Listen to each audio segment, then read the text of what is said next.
जी दोस्तों, अस्सलाम वालेकुम। आज की इस वीडियो में पीपीएससी जनरल नॉलेज सीरीज़ का पार्ट 2 डिस्कस करेंगे।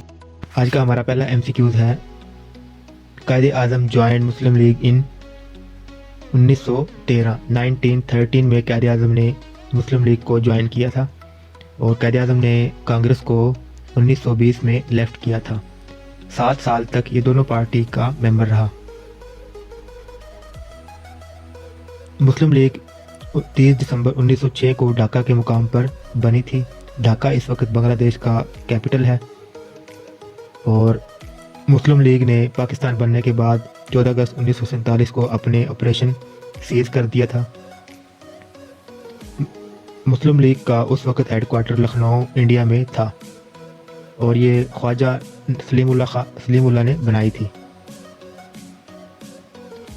When Quaid-e-Azam presented his 14 points 1929 में कायदे-ए-आज़म ने अपने 14 निकात पेश किए थे और ये 14 निकात कायदे-ए-आज़म ने नेहरू रिपोर्ट के जवाब में पेश किए थे। कायदे-ए-आज़म को 14 पॉइंट्स बनाने में मौलाना मोहम्मद अली जौहर ने मदद की थी। इन मार्च 1929 को कायदे-ए-आज़म ने दिल्ली में मुस्लिम लीग का सेशन हुआ था और इसकी सदारत की थी।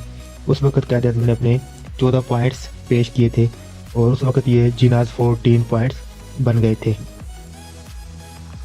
क्वेश्चन नंबर 13 है, Pakistan joined NAM in NAM। NAM non aligned movement है और पाकिस्तान ने इसे 1979 में ज्वाइन किया था। The non aligned movement, NAM stand for non aligned movement, is form of 120 developing world state. 120 developing countries की एक ऑर्गेनाइजेशन है और आफ्टर द यूनाइटेड नेशन के बाद it is the second largest group of world wide state. इसका headquarter central Jakarta Indonesia में है और ये 1961 में बनी थी और जहाँ से ये बनी थी वो इलाका बेलग्रेड, सर्बिया एक मुल्क है, बेलग्रेड में ये बनी थी और इसके अंदर 120 स्टेट हैं, 17 ऑब्जर्वर स्टेट हैं, 10 इंटरनेशनल ऑर्गेनाइजेशंस हैं। क्वेश्चन नंबर 14 है, बान की moon is the national of south Korea. बान की मून ये एक सेक्रेटरी यूनाइटेड नेशन रह चुके हैं, तो इनका ताल्लुक साउथ कोरिया से है और ये 8वें secretary general of the United Nation हैं फ्राम जनवरी 2007 टू दिसंबर 2016। 2007 से लेकर 2016 तक ये UNO के जनरल सेक्रेटरी रहे हैं और ये 8वें जनरल सेक्रेटरी थे। Before becoming secretary general, Ban was a career diplomat in South Korea, foreign minister affair in the United Nation. और ये सेक्रेटरी जनरल बनने से पहले फॉरेन मिनिस्टर थे साउथ कोरिया के यूनाइटेड नेशन में। क्वेश्चन नंबर 15 है, Nawaz Sharif first tenure started from 1990। 1990 से नवाज शरीफ का पहला दौरे हुकूमत स्टार्ट हुआ था। Mian Mohammad Nawaz Sharif is a Pakistani businessman and politician. Mian Mohammad Nawaz Sharif Pakistani businessman है और पॉलिटिशियन है और ये who served as the prime minister of Pakistan for 3 non consecutive term, जो 3 दफ़ा वज़ीर-ए-आज़म रह चुका है पाकिस्तान का। Sharif is the longest serving prime minister of Pakistan having served a total of more than 9 year. Nawaz Sharif वो पहले वज़ीर-ए-आज़म हैं जो सबसे ज़्यादा हुकूमत करने वाले वज़ीर-ए-आज़म हैं, यानी कि 9 साल तक ये वज़ीर-ए-आज़म रहे हैं मुख्तलिफ टर्म्स के अंदर। क्वेश्चन नंबर 16 है, Zulfikar Ali Bhutto prime minister of Pakistan from.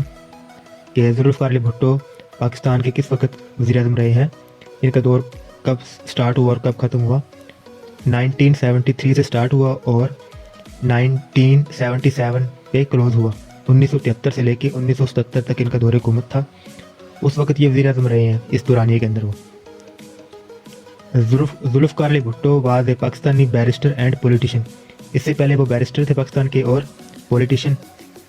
Served as the 9th prime minister of Pakistan from 1973 to 1977 और ये 9वें पाकिस्तान के प्राइम मिनिस्टर रह चुके हैं, 9वें वज़ीर-ए-आज़म रह चुके हैं पाकिस्तान के 1973 से 1977 तक। प्रियर टू दैट, इससे पहले the 4th president of Pakistan from 1971 to 1973। इससे पहले वो पाकिस्तान के चौथे सदर रह चुके हैं 1971 से 1973 तक। 1973 में इलेक्शन होने के बाद वो पाकिस्तान के वज़ीर-ए-आज़म बन गए थे। और ये कौन से वज़ीर-ए-आज़म थे पाकिस्तान के? 9वें। और सदर कौन से थे? चौथे सदर थे। He was also founder of the Pakistan people party, और वो इन्होंने पाकिस्तान पीपल पार्टी बनाई थी, और ये 1979 तक वो इसके चेयरमैन रहे। क्वेश्चन नंबर 17 है, what is Wikipedia? An online encyclopedia है ये। विकीपीडिया ये एक ऑनलाइन वेबसाइट है जहाँ पर हर किस्म की मालूमात पड़ी है, तो ये इसे ऑनलाइन इंसाइक्लोपीडिया भी कहते हैं। ये लॉन्च हुई थी 15 जनवरी 2001 को, और ये बनाई किसने थी? जिमी वेल्स ने। ये कोई अमेरिकन है, जिमी वेल्स। क्वेश्चन नंबर 18 है, ग्वांतानामोबे प्रिजन इज इन क्यूबा। ग्वांतानामोबे ये एक जेल है जो क्यूबा में है। ये यूएस मिलिट्री की एक प्रिजन है जहाँ पर वो टेररिस्ट वगैरह को रखते हैं। The Guantanamo Bay detention camp is a United State military prison. United State की ये मिलिट्री प्रिजन है which is on the coast of Guantanamo Bay in Cuba. जो एक ग्वांतानामोबे ये एक साहिल है इन क्यूबा में, और ग्वांतानामोबे को ये साहिल का नाम है जहाँ पर ये जेल है। Ricky Ponting is a cricketer player of which country? Ricky Ponting एक ये क्रिकेट प्लेयर हैं, इनका ताल्लुक किस मुल्क से है? ऑस्ट्रेलिया से। Ricky Thomas Ponting AO is an Australian cricket coach. ये ऑस्ट्रेलियन क्रिकेट कोच भी रह चुके हैं, कमेंटेटर भी रह चुके हैं, और फार्मर क्रिकेटर थे, साबिक क्रिकेटर भी रह चुके हैं। He is considered the most successful captain in the international cricket history. ये मोस्ट सक्सेसफुल कामयाब कैप्टन रह चुके हैं इंटरनेशनल क्रिकेट हिस्ट्री में विद 220 मैचेस वन। 220 मैच इन्होंने जीते हैं, और टोटल 324 इन्होंने खेले थे अपनी कैप्टनी के दौरान, और इनकी सक्सेस रेशो थी जो वो 67.91% थी। क्वेश्चन नंबर 20 है, Madagascar is in Africa. Madagascar ये एक आइसलैंड है जो अफ्रीका में है। Madagascar officially the Republic of Madagascar.